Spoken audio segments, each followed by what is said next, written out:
मागे मी साबुदाणा वडे बनवलेले आणि ते बऱ्याच जणांना खूप आवडले आणि त्यांनी छान छान असे कमेंट पण केलेले। तर एका ताईने अशी कमेंट केली होती की ते जेव्हा आपण साबुदाणा वडा बनवतात तर त्या वड्यामध्ये तेल खूप पकडलं जातं, म्हणून खूप तेलकट होतात। तर मी व्हिडिओ बनवलाच होता म्हणून म्हटलं चला एडिट करावा आणि मग तुम्हाला काही टिप्स सांगाव्या। जशी आपण साबुदाण्याची खिचडी बनवणार असतो त्यावेळेस जसं आपण साबुदाणा भिजायला टाकतो सेम तसाच साबुदाणा आपल्याला वडा बनवण्यासाठी पण भिजवायचा। लक्षात असू द्या जास्त पचपचीत भिजायला नाही पाहिजे। दुसरं म्हणजे जेव्हा आपण बटाटे पण उकडवतो त्यावेळेस ते पण जास्त शिजलेले नाही पाहिजे। कन्सिस्टन्सी पूर्ण अशी घट्ट आणि दाटसर व्हायला हवी। तर मी रात्री साबुदाणा भिजायला टाकलेला आणि त्यामध्ये मी आता वाटण बनवते। त्यासाठी आता कच्च्या हिरव्या मिरच्या घेतल्यात मी। आपल्याला जेवढा तिखटपणा हवा आहे त्यानुसार आपण हिरव्या मिरच्या घ्या। मी ते पूर्ण तिखट असणाऱ्या ज्या लवंगी मिरच्या असतात त्या 5 ते 6 मिरच्या घेतलेत आणि शेंगदाणे घेतलेत अर्धा पावच्या हिशोबाने। शेंगदाणे भाजून त्यामध्ये मिक्सरला वाटण केले हिरव्या मिरच्या टाकून आणि भिजवलेल्या साबुदाण्यामध्ये हे वाटण टाकायचं आणि चवीनुसार मीठ आणि हे व्यवस्थित मिक्स करायचं आहे। सर्वात महत्त्वाचं तर राहूनच गेलं, जे बटाटे उकडायला टाकलेले ते खिसून घेतले तिथे। आपण न खिसता ते स्मॅश करून जरी टाकले तरी पण काय हरकत नाही। आता इथे जेव्हा मी हे एकजीव करते असं जास्त पातळ किंवा जास्त घट्ट नाही, ह्याचा जसं मला कन्सिस्टन्सी हवी आहे तसंच हे सेम सारण बनलेलं आहे। आता या साबुदाण्यांच्या वड्यासोबत खाण्यासाठी काहीतरी पाहिजेच ना, म्हणून मग मी हे बाजूला ठेवते झाकण लावून आणि आता मी काकडीची कोशिंबीर बनवायला घेते। मला पोपटी रंगापेक्षा ह्या हिरव्या रंगाच्या काकड्या खूप जास्त आवडतात।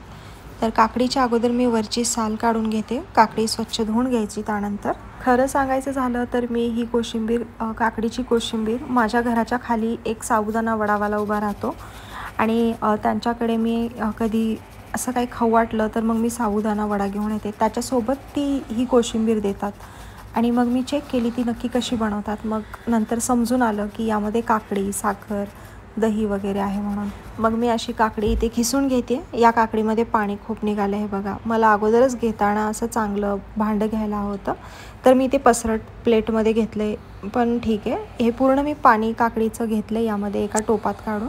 जेवढी क्वांटिटी आपल्याला हवी आहे तेवढी दही आपण इथे घ्यायची। तर मी अर्धा पावच्या हिशोबाने असं दही घेतली आणि यामध्ये चवीनुसार साखर आणि थोडंसं किंचित असं मीठ टाकलं आणि हे पूर्ण आता एकजीव करायचा। तर आपल्यापैकीच मला काही जणांनी कोणता मोबाईल वापरते व्हिडिओ शूट करते वेळेस आणि कोणता स्टँड वगैरे आहे तर याविषयी मला त्यांना माहिती द्यायची होती, पण त्यासाठी एक सेपरेट व्हिडिओ घेऊन येईल मला असं वाटतं, कारण अशा व्हिडिओमध्ये ते समजणार नाही आणि ते मोबाईल स्टँडचा वापर नक्की कसा आणि कुठे करते, कारण माझा एकदम वेगळा आहे तो स्टँड।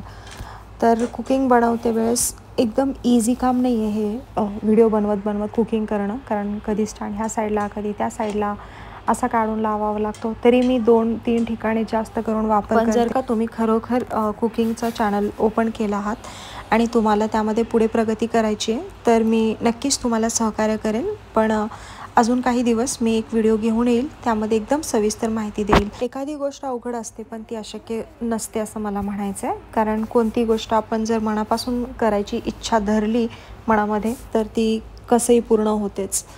कारण मी हे का सांगते, काही जण व्हिडिओमध्ये सांगितले होते की कुकिंगचे व्हिडिओज बनवणं अजिबात सोपं नाही आणि ते खरं सांगतात, कारण कुकिंगचे व्हिडिओज बनवायच्या वेळेस आपल्याला सगळीकडे स्टँड फिरवायला लागतो आणि जर आपण घरामध्ये अर्ध्या तासामध्ये जेवण बनवून रिकामे होतोय बिना व्हिडिओ बनवता आणि तेच जर आपण व्हिडिओ बनवत जेवण बनवत असो तर 2-2.5 तास आरामात लागतात पूर्ण जेवण बनवायचं झालं तर।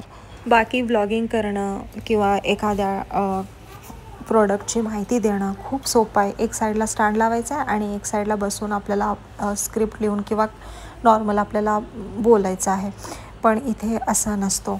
यासाठी मनात मेन इच्छा प्रबळ पाहिजे आणि दुसरी गोष्ट म्हणजे आपल्याला एक कंटिन्युइटी असते ना ती ठेवायची एकदम, म्हणजे तोडायची नाही की काय होत नाही आहे चला आता अजिबात नका असं करू। मी पण बरेच 1-1.5 वर्ष होत आले तेव्हापासून व्हिडिओ बनवते आणि ते देखील जॉब करत आत्ता जस्ट 15-20 दिवसापूर्वी माझा जॉब लेफ्ट केला आहे मी।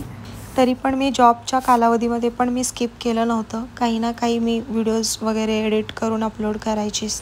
आता परत मी दुसऱ्या जॉबच्या शोधात आहे आणि जोपर्यंत घरी आहे तोपर्यंत म्हटलं रोज आपल्याकडून जेवढं होईल तेवढे व्हिडिओ बनवले जावेत. तर इकडे विषयांतर झाला थोडासा. तर इकडे मी तेल गरम करायला ठेवलं होतं. जसं मी साबुदाण्याचं सारण एकत्र केलं आणि त्याचे या आकाराचे मी छोटे छोटे असे वडे केले चपटे.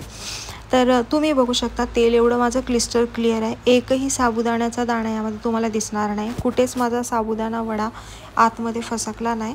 खूप छान एकदम गोल्डन ब्राऊन आणि जास्त तेल तर तुम्हाला अजिबात दिसणार नाही. जेवढं मी तेल त्यामध्ये टाकलेलं फक्त थोडंसं तेल यूज झाले तळण्याकरता आणि बाकी अजिबात तेल त्यामध्ये मुरलं नाही.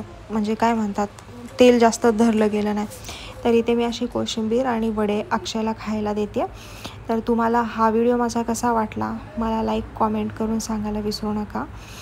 आणि जर व्हिडिओ बघणारे तुमच्यापैकी कोणी नवीन आहेत आणि माझ्या चॅनलला अजूनही सबस्क्राईब नाही केलं तर प्लीज करा आणि शेअर करायला विसरू नका ही रेसिपी त्यांच्यासोबत. आणि नेक्स्ट टाईम मी कोणती रेसिपी घेऊन येऊ यासाठी पण कमेंट करा. बाय.